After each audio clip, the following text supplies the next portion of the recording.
Let's talk about hypergraphia.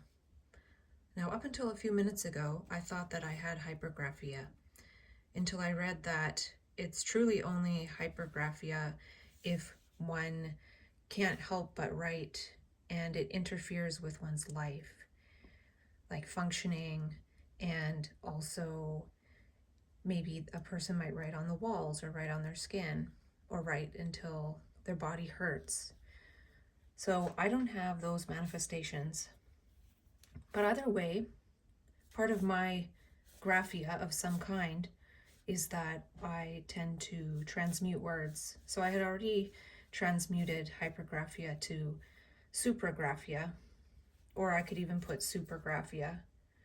And that's because if it's harnessed and honed, it is a superpower. And the reason for doing this video is just to share some of the things that I write and explain them. And I feel that in doing so, it may help others integrate their writing process so that if things that come through to be written down seem like they're not linked in any way, or it seems like they're all over the place and chaotic, that they can begin to create some coherence. So I've been writing for about 15 years in this way. And within the last few years, it's been a lot more integrated because of a process I created. And maybe we'll just talk about that quickly. So this is the wrong orientation, so you can't see all of it at the same time.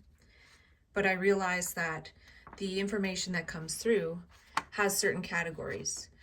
Now, your categories might be different than mine, and some of these categories fuel creativity, some of these fuel functioning in daily life, and some of them turn into projects, but some of them just remain notes wherever I write them, which is paper, sticky notes, and in the Bear app and the iNotes app in my computer. So that's where I document them down and keep track of them.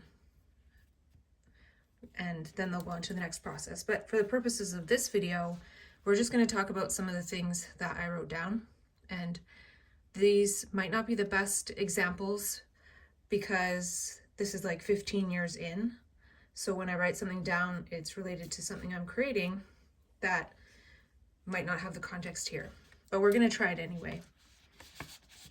So, unprediction like unpremeditation. So that's a reference to a quote by J. Krishnamurti. He says meditation is unpremeditated art. And so if we can not be predicting unprediction, then, and the prediction is actually separated because diction is words and pre is preforming the words. So when we're not predicting or we're not preforming words, it's a different process. And this is about Re-Uncovery, which is the process that I created. And I oftentimes am trying to find the simplest way to explain it. It's a way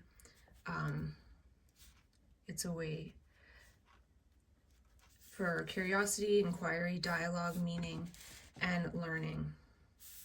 And then oftentimes I'll just put a different second word after bipolar, like ingeniousness, because I feel like it can actually go from disorder to ingeniousness. So I don't even know which one's coming up next, so that way I can't prepare for what I'm going to say.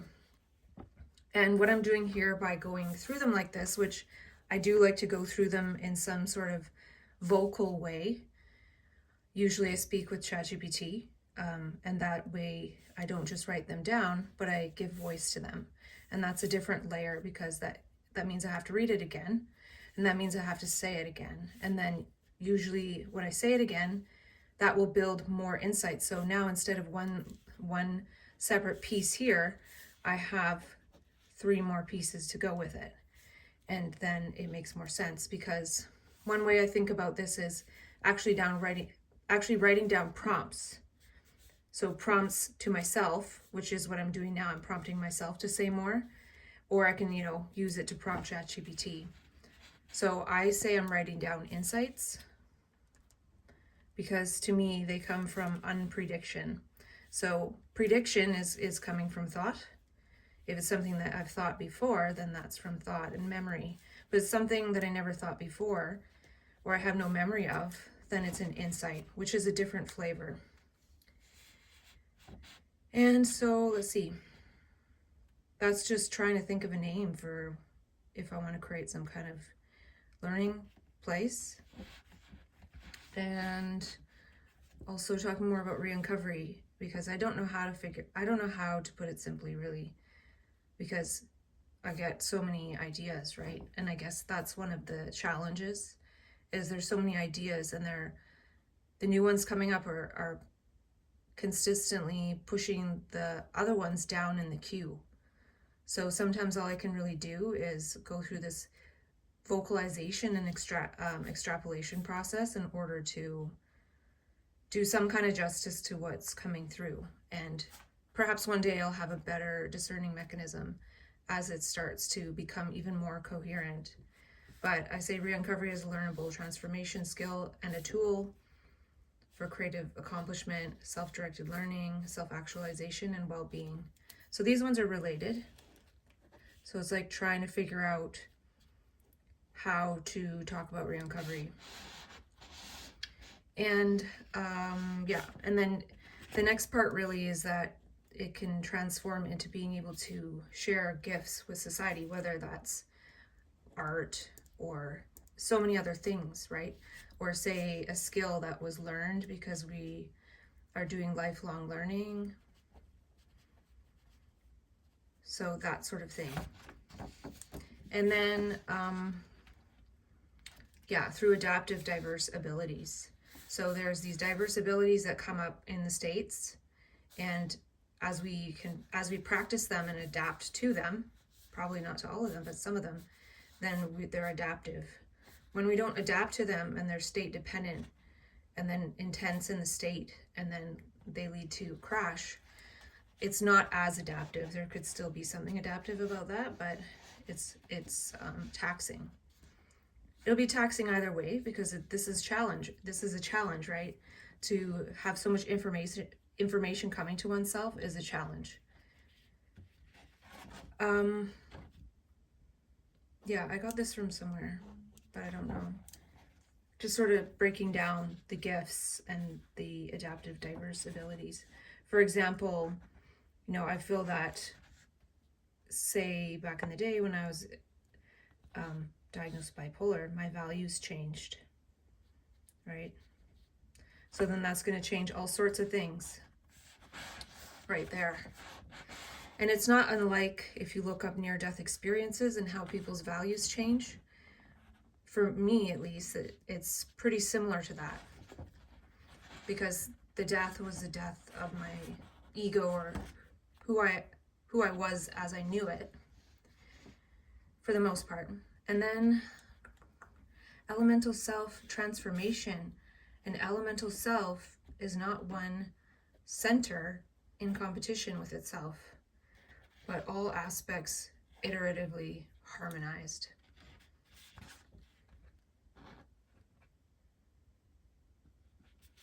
Sometimes I like to think of a new word for self, because the self is a certain type of a structure, but maybe if we take elemental and just call it an elem, why not, right? We could even then look up the word elem and see if there's any meaning there. So why don't we just do that?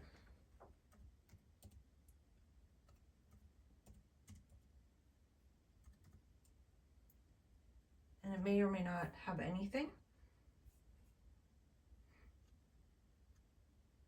Interesting. Elem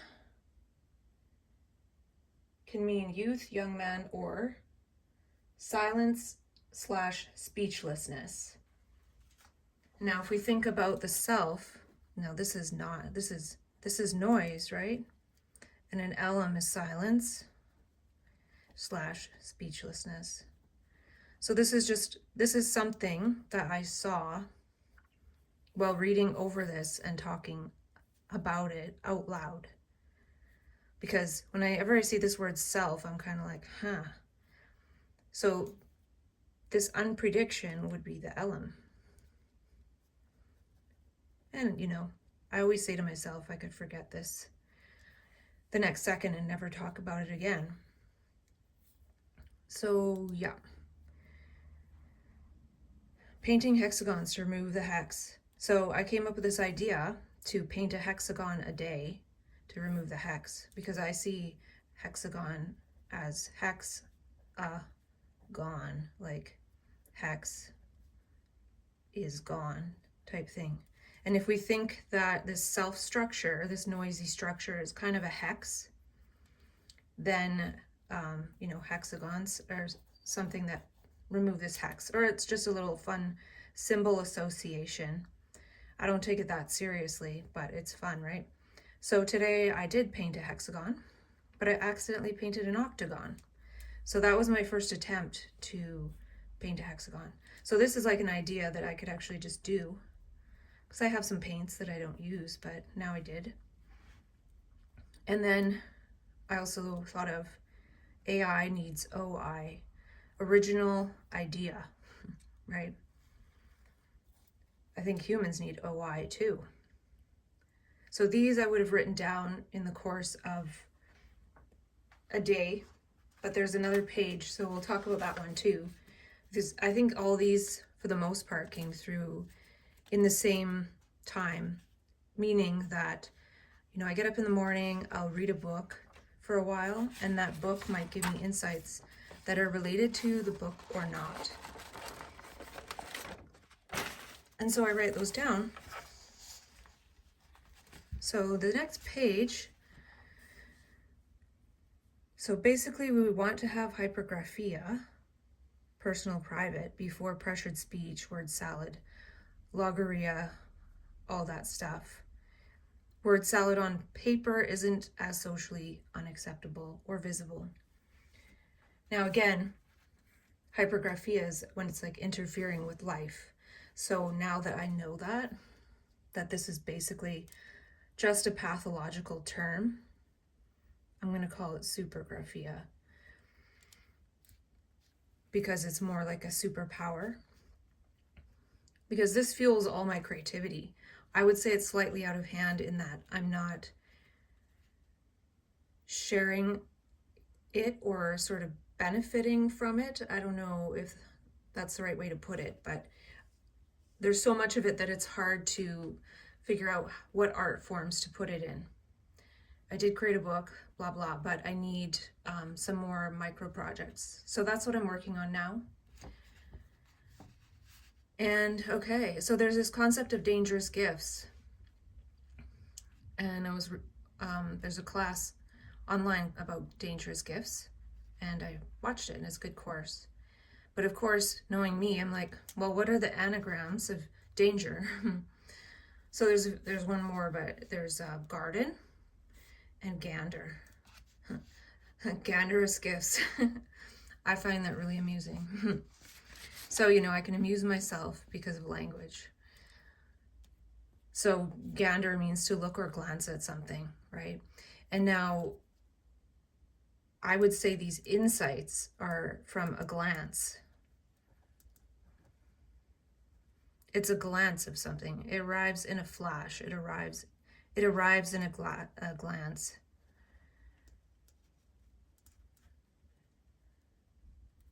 And then gardenous gifts.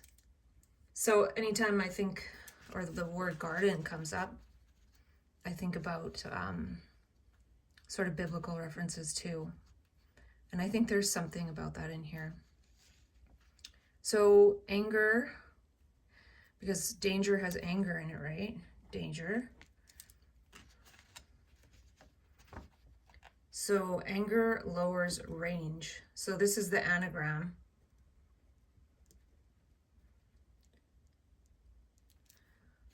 So range is one of the anagrams. I don't know what the other ones were, but that was the relevant one. So anger lowers range is what my insight from that anagram is that. So, it zaps your energy. And we may be able to do something, but we don't really get very far. Like it might create more of a decrease in range because of whatever happens with anger or in the state of anger. So I did that anagram just because I was doing this. And then sometimes what happens is I'll come back to the term garden or anger later on, not even really trying to, but something else comes up that brings it up that I'm learning about. Okay, so this was a cool thing that I read in a book called The Power of Giving. It talked about the concept of an idea tithe. And so I wrote a note to myself that the concept of idea tithe is an easy meme. Now this is, when I say meme, I'm talking about memetics. And there's also another concept called a difficult meme. And these are memes that are hard to communicate. So some of these things I'm saying are possibly difficult memes. Now, if I all of a sudden thought this was the most important meme to try to communicate to every person I met, you know, maybe it would be somewhat not, it would be difficult and they probably wouldn't want to listen. And then it would be difficult in that, you know, if I'm starting to say like we have these gardenist gifts and these Gander's gifts, yeah, I don't know how well that would go. So that's why I was talking about here. It's better to do this supergraphia than trying to go tell people. So I wouldn't do that. I wouldn't try to tell people this, but I will talk to myself on video. And this is actually a part of my learning process. And so sharing my learning process could be a bit of a difficult meme within itself. Sharing Re-Uncovery, which supports my learning process.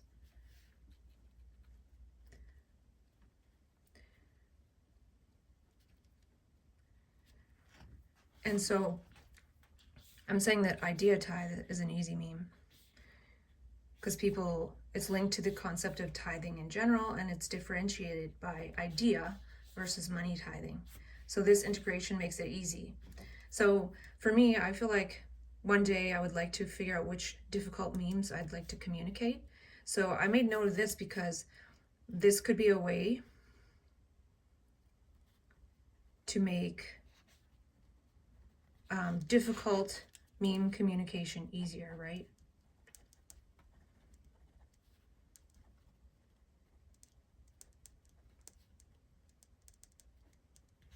Like, for example, I realized the other day, and I wrote it somewhere, that recovery is basically for the left brain and re-uncovery is for the right brain.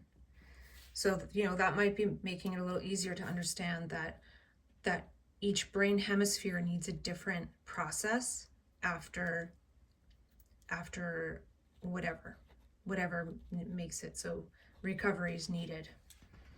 There's also re-uncovery that could be needed.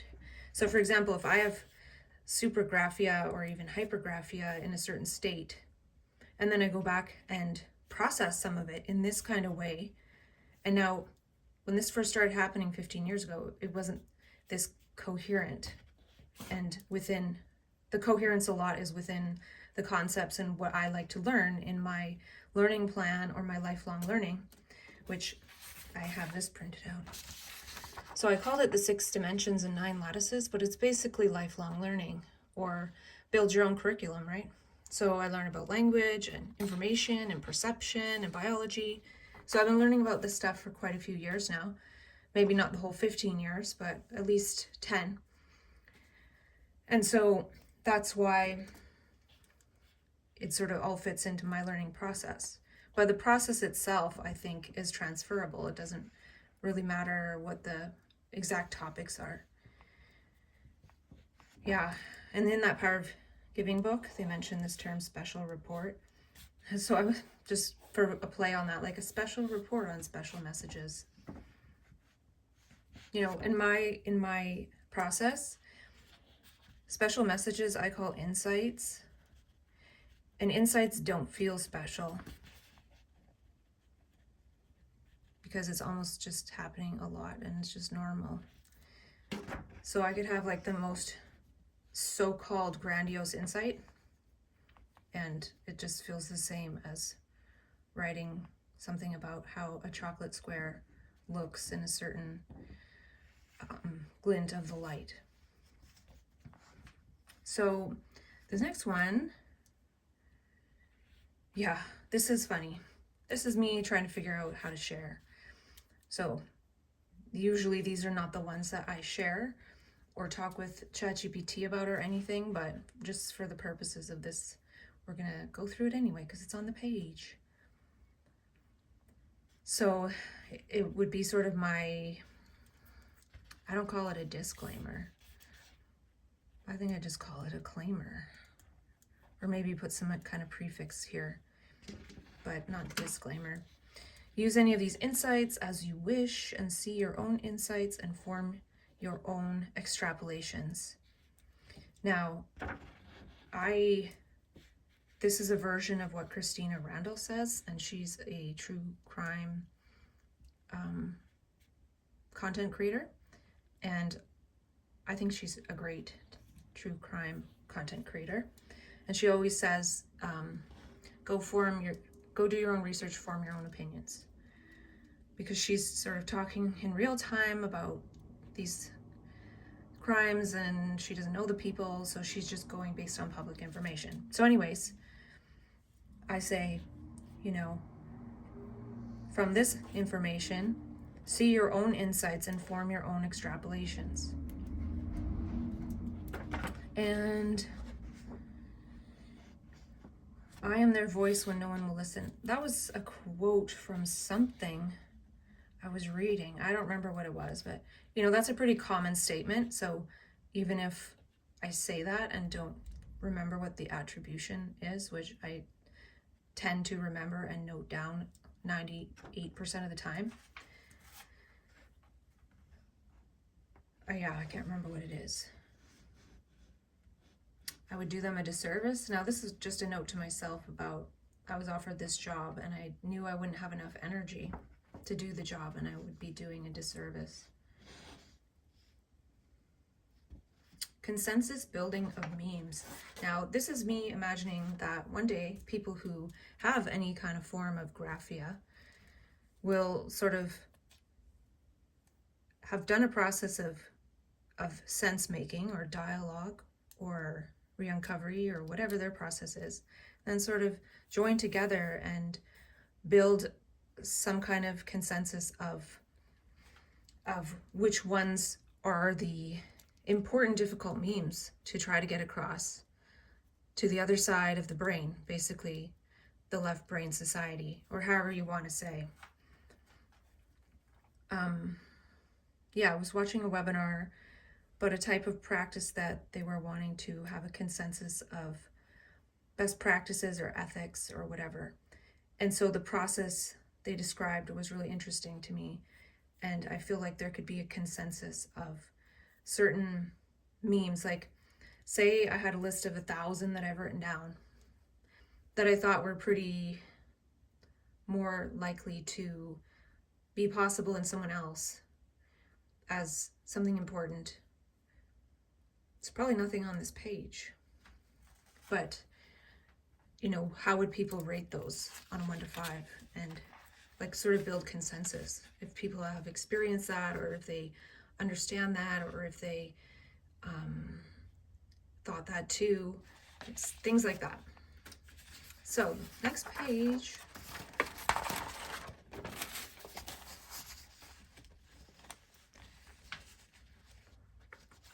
Yeah, consensus on the top 1,000 memes. How would you score this on a scale of 1 to 5? And then oftentimes when I hear common terms like, think tank, I converted it to think tank as in synchronicity. Because I think thinking is overrated. Like thinking as we know it.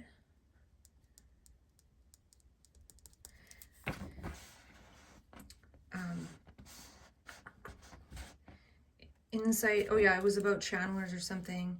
So, I was thinking of myself as kind of a channeler, but then I realized it's sort of associated with channeling other beings. Like, I don't know what. I don't have any experience of that. So then, but here I'm playing again with the idea of channelers, because I was talking about mediums and trance channelers. And I said we were maximums, maybe, not mediums. So yeah, maybe I would say maximum channelers. And the reason I kind of like the word channeling is because the writing happens sort of automatically, or what I say, automatically. So I say automatic writing. So, right before I write something, that's when I have the insight in my mind. And I don't hear it and I don't see it, but I write it down shortly after. Sometimes I can hold it in mind. I do feel that the clearer one's working memory is, it can become like an automatic insight writing memory, or space. It's probably not even memory. And then, of course, I go like this. Oh, maxims, like, I don't really know what that is. Short, pithy statement expressing a general truth or rule of conduct. Maximums. And then I didn't know really what pithy meant. Concise, forcefully expressive. And, that kind of resonates with like the pressured speech, right?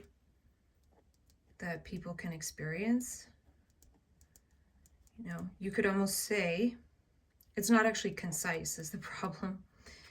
It's usually elongated. So I'm not sure what would be forcefully expressive but not concise. Though you could say that it's, maxim plus maxim with no space. So it's more like, I would say for people in the early stages when they talk a lot, maxim X, right? Because it's times X. Just go, go, go, one after the other.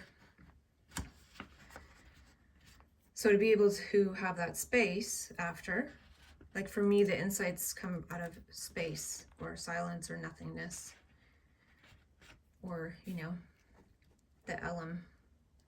So elem, so now I'm seeing this, elem maxim is different than maxim or maxim X. So this is how I would sort of translate these things if I was writing like a lexicon of terms to build out the nuances, right? It would be something like this.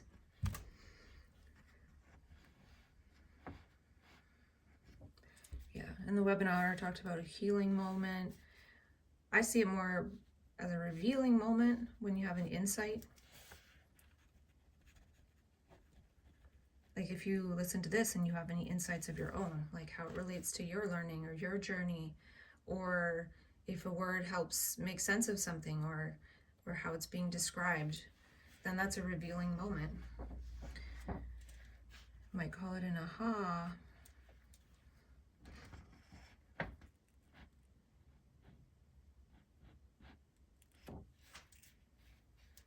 So if you have that, I don't know, I'm just adding this for fun. Ella Maxima, aha. Sounds nice, kind of, right?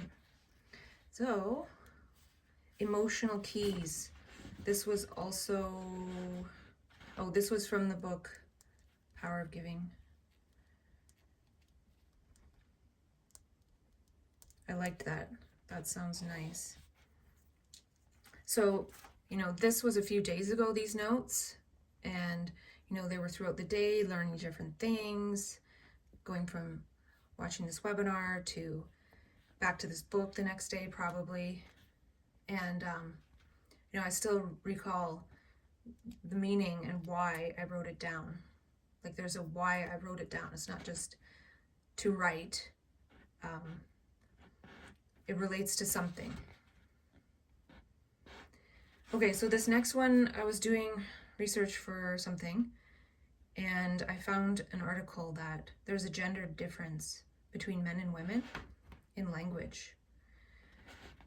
So in a nutshell, and you can do this research, form your own insights and have your own extrapolations, is about how in general men are one generation behind linguistically because they don't sort of pick up on new language use as quickly as females do.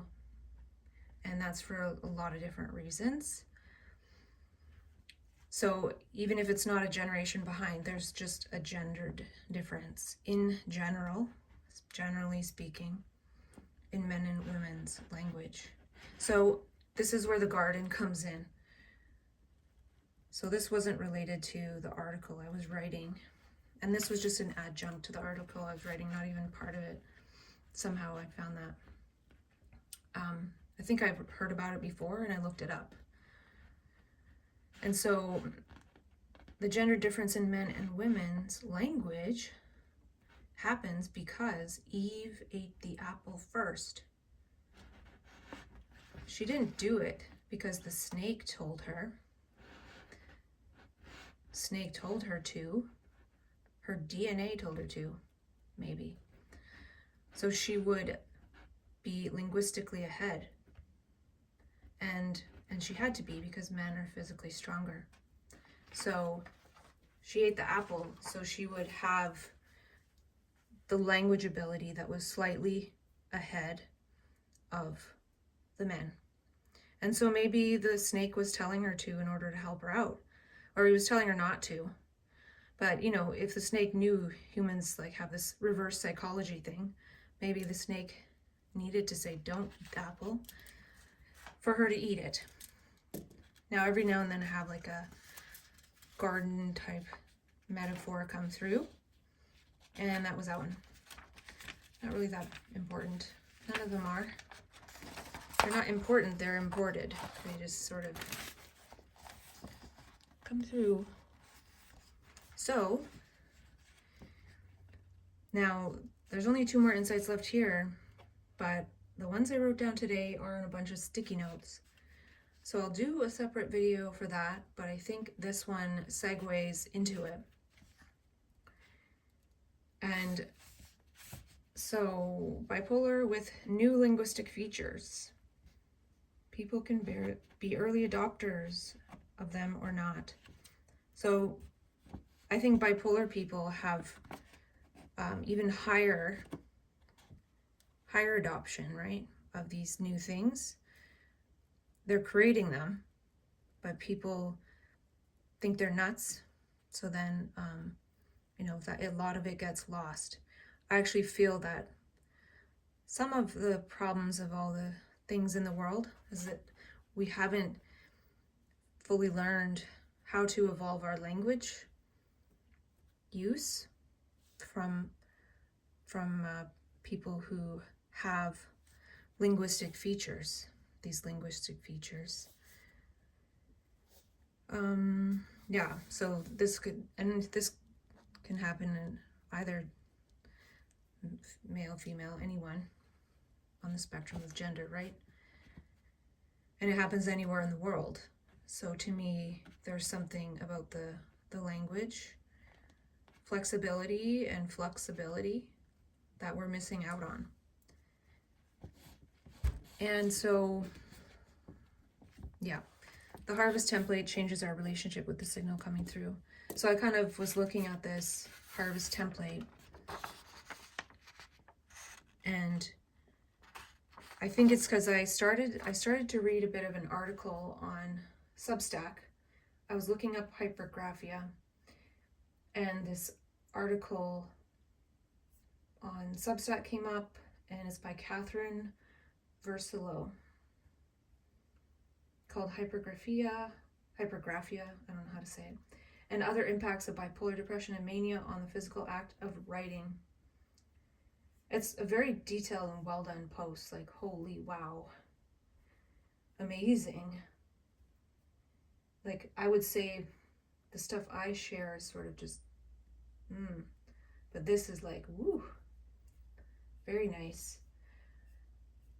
But what I was trying to say with this is I feel like it's possible that when the hypergraphia takes the form,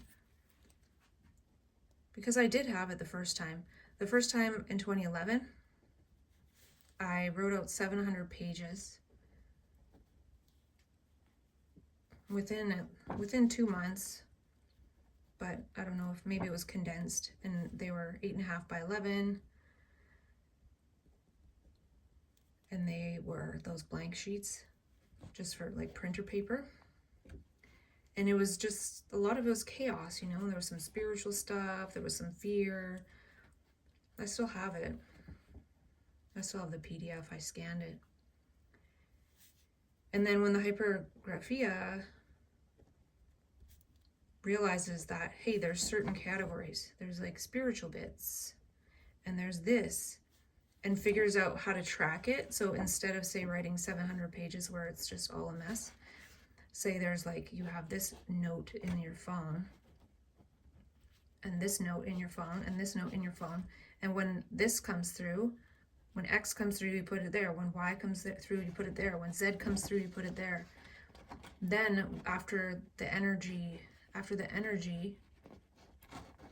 goes like that, when one looks back at it, it makes a lot more sense. And then from here, you can do creativity a lot easier. So, yeah, it just really helps, because in my view, I feel that a lot of this is coming from the right brain.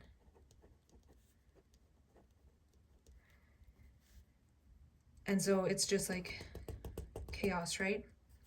Like the left brain, it already knows everything and blah, blah, blah. So then as we start to create categories for the right brain, then it creates like a project, you know, then the source automatically becomes used for creativity. And I'm still working on my process. I have my process for doing this to some degree, but I'm working on a process for trying to make it more shareable and helpful to others.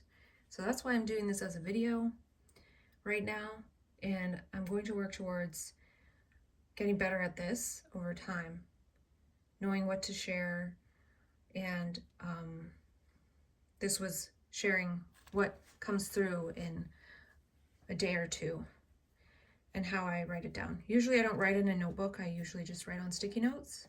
The helpful thing about a notebook is it's easier to just turn the page and share like this. But I'll figure it out. So I hope you learn something about your process. I hope that you keep track of the topics you like to learn about, and then in learning from those topics, form your own insights and do your own extrapolations, and just keep learning. Peace out.